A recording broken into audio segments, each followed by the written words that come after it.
कर्जतकर नागरिक आपल्या सर्वांना जय जिजाऊ, जय शिवराय, जय शंभूराजे, जय संविधान। आज आम्ही कर्जत टिळक चौक येथे उपजिल्हा रुग्णालय वैद्यकीय अधीक्षक डॉक्टर विजय मस्कर यांच्या गलथान आणि गैरकारभाराविरोधात इथे उपोषण आम्ही सुरू केलेलं आहे। आणि आम्ही उपोषण त्यांच्याकडे उपोषण दरम्यानच्या आमच्या मागण्या आहेत की त्यांनी अनेक रुग्णांना त्यांच्या रुग्णालयामध्ये मोफत उपचार केलेले नाही आणि रुग्णांना बाहेरून औषधं आणायला लावली। त्याच्यानंतर आता माझ्या समोर जे बसलेत हे ज्येष्ठ नागरिक आहेत आणि यांना फिटनेस सर्टिफिकेटची गरज होती। त्यांनी फिटनेस सर्टिफिकेटसाठी त्यांच्याकडे अर्ज केला, परंतु त्यांना 2 महिने ह्या ना त्या कारणाने त्यांना हेलपाटे मारायला लावले। फिटनेस सर्टिफिकेट दिले, परंतु त्याच्यावर जाणून बुजून हेतू पुरस्कार जावक नंबर लिहिला नाही। त्याच्यामुळे त्या फिटनेस सर्टिफिकेटचा त्यांना काही उपयोग झाला नाही। त्यामुळे त्यांनी माझ्याकडे तक्रार केली, म्हणजे मला त्याची तक्रार सांगितली की अशा प्रकारचे हे उपजिल्हा रुग्णालयाचे विजयजी मस्कर लोकांची अडवणूक करतात आणि नागरिकांना त्रास देत आहेत। तेव्हा आम्ही त्यांना तिथे विचारणा करायला गेलो असता हे सुद्धा ज्येष्ठ नागरिक स्वतः म्हटले की आपण मला जावक नंबर न दिल्यामुळे माझं पुढचं काम झालं नाही, त्यामुळे मला 2 महिने नाहक आपण त्रास दिला, तर हे योग्य नाही। तर ह्याच्या बाबतीत मी वरिष्ठाकडे तक्रार करीन। तेव्हा त्यांना हे स्वतः माझ्या समक्ष स्पष्ट बोलले, तुम्हाला काय करायचं आहे ते करा, मी आम्हाला काही आम्ही कोणाला घाबरत नाही। अशा प्रकारे फिटनेस सर्टिफिकेटसुद्धा जावक नंबर न टाकता दिलेला आहे।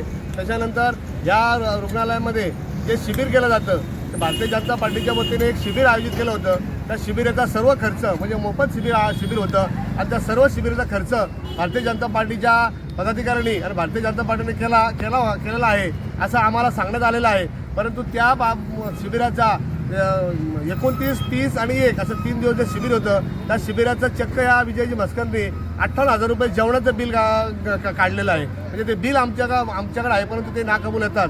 त्याच्यानंतर त्यांनी काही प्रसिद्धी माध्यम म्हणजे आरोग्य विभागाची जे प्रसिद्धी असते महाराष्ट्र शासनाने जे दिलेल्या असतात, त्या प्रसिद्धीचा जे बॅनर लागले जातात, म्हणजे नागरिकांपर्यंत शासनाच्या काय योजना आहेत किंवा काय कार्यक्रम राबवलेत ते शासनाचे कार्यक्रम नागरिकांपर्यंत जावे त्यासाठी काही जाहिराती असतात, त्या बॅनर छापले जातात। त्या बॅनरच्या चक्क ह्या महाशयाने 97,000 रुपये बिल काढलेलं आहे। माझ्या माहितीप्रमाणे मी त्यांना आता चौकशीमध्ये मागणी केलेली आहे की 97,000 बॅनर कुठं लावलेत ते आम्हाला दाखवा, तिचे बिलं दाखवावी आणि तिचे फोटो दाखवावे। कारण शासनाचा GR आहे, शासनाचा नियम आहे की बॅनर लावण्याच्या अगोदर जे बॅनर लागतात तिचे फोटो असायला पाहिजे, तेव्हा तिचं बिल पे होतं।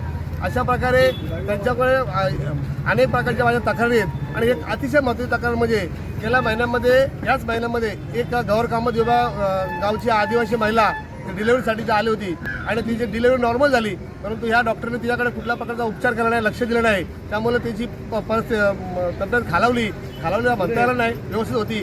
कारण त्यांची ज्या अशा वर्करनी तिला ॲडमिट केलं होतं ते आता सांगतायत की त्यांची कुठल्या प्रकारची तब्येत खालावली नव्हती, परंतु यांना उपचार करायचे नव्हते। 10 दिवस 8 दिवस त्या महिला ठेवावं लागेल। मुलगी जन्माला आली, तिचं 3.5 वजन होतं, 3.5 किलो। ती काय कुठल्या प्रकारची तिची तब्येत खराब नव्हती, परंतु यांना याचा उपचार करायचा नसतात म्हणून जाणून बुजून हेतू पुरस्कार पुढे उपचार करण्यासाठी पाठवून देतात। आणि आश्चर्याची बाब म्हणजे ही जर महिला गंभीर होती तर त्यांनी KM किंवा पनवेल MGMला पाठवलं पाहिजे होतं, परंतु त्यांनी खाजगी रुग्णालय रायगडमध्ये पाठवलं जिथे कुठल्या प्रकारचे अशा पेशंट उपचार होत नाही। आणि त्या महिलेचा अक्षरशः म्हणजे यांच्या हलगर्जीपणामुळं तिला उपचार न झाल्यामुळं मृत्यू झाला आणि आज 3.5 वर्षाची मुलगी आई वाचून पोरकी झाली। अशा प्रकारचे अनेक माझ्याकडे 1 ते 12 मागण्या आहेत। मी सर्वच आपल्या मीडियामध्ये जाहीर करू शकत नाही, वेळेअभावी मी थोडक्यात आपल्याला सांगितलेलं आहे। हे मस्कर आम्हाला रायगड जिल्ह्यात नको आहेत, तर यांच्या कामाचा परिस्थिती पाहिली तर आम्ही उपोषण डिक्लेअर केल्याच्यानंतर रायगड जिल्ह्याचे शल्य चिकित्सक यांनी सुद्धा याची गंभीर दखल घेतली नाही। त्यांनी 30 सदस्यीय चौकशी समिती स्थापन केलेली आहे आणि ती चौकशी करते आहे, 15 दिवस झाले करते आहे, परंतु ती त्याला पाठीशी घालते। त्यामुळे आम्ही आता या राज्याचे आरोग्यमंत्री माननीय श्री आंबेडकर साहेब यांच्याकडे पर्सनली भेट देऊन त्यांना निवेदन दिलेलं आहे आणि आपणही चौकशी लावावी। ते चौकशी लावणार आहेत, परंतु त्यांनी मला शब्द दिला आहे की बाबा जोपर्यंत हे चौकशी काय करतात ते आम्ही पाहतोय। जर का जिल्हा शल्य चिकित्सक कर्जत, रायगड आणि ठाणे उपसंचालक यांनी जर योग्य चौकशी केली नाही तर मात्र आम्ही वेगळ्या पद्धतीने आमच्या स्तरावर चौकशी लावू असा आम्हाला शब्द दिलेला आहे। आणि माझ्या या उपजिल्हा रुग्णाच्या अनुषंगाने जे 30 सदस्यीय समिती स्थापन केलेली आहे आणि ती चौकशी करते आहे, त्यांच्यावर माझा आरोप आहे की हे रायगड जिल्हा शल्य चिकित्सक आणि या रायगड जिल्हा कर्जत तालुका उपजिल्हा रुग्णालय वैद्यकीय अधीक्षक यांचं संगनमत आहे आणि ती सदस्यीय समिती कुठल्या प्रकारची योग्य चौकशी करत नाही आणि त्यांना आम्ही ही वॉर्निंग दिली होती तरी त्यांनी कुठल्या प्रकारची दखल घेतली नाही. आणि सांगण्याचं कारण की या कर्जत तालुक्याचे हे कर्तव्यदक्ष तहसीलदार माननीय श्री धनंजय जाधव यांना आम्ही हे निवेदन गेल्या महिन्यात दिलं होतं. त्या निवेदन त्यांनी दखल घेतली आणि यांना पत्रव्यवहार केला आणि आमच्या मागण्या पूर्ण करण्यासाठी सूचना केल्या. त्यांच्याही सूचनेला त्यांनी करायची तोपी दाखवली.